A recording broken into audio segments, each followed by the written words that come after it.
Basi bwana, katika chakula ambacho mimi enjoy kukila ni pilau. Yaani mimi sipendelei pilau sana, sijui kwa nini. Haya, jeshi langu likaniambia nataka pilau, nataka pilau, nataka pilau.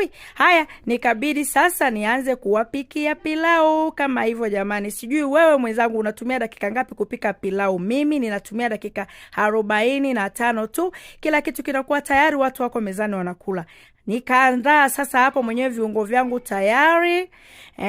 Nimeshaunga hapo viungo vyangu, vitunguu saumu, kitunguu cha kawaida, karoti kwa mbali. Basi pilau langu ndo hivyo ambavyo mimi nalipika.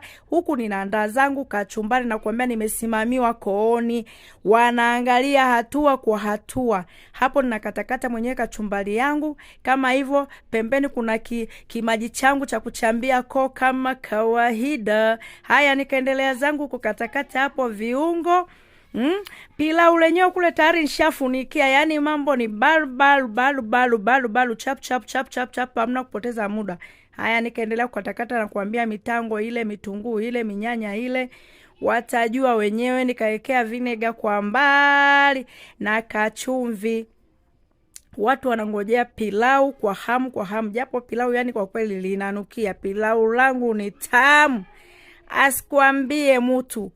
Twende kazi, na kuambia weka chumvi kidogo hapo, na kuambia ananiambia nikoroge, naambia kukoroga unakoroga hivi. Haya, nikakoroga pale, na kuambia mtu hapo amesimama pembeni.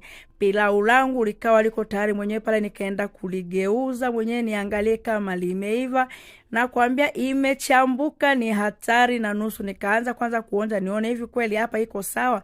Nikaona yani inaendelea kukauka, yani nakaukia bado kidogo. Haya, nikafunika tena na sufuria langu mbwa. Yani mimi napikaga kienyeji. Hapo ndo hivyo tukamaliza pale, watu wakaanza kushangilia kabla hata pilau halijaiva. Watu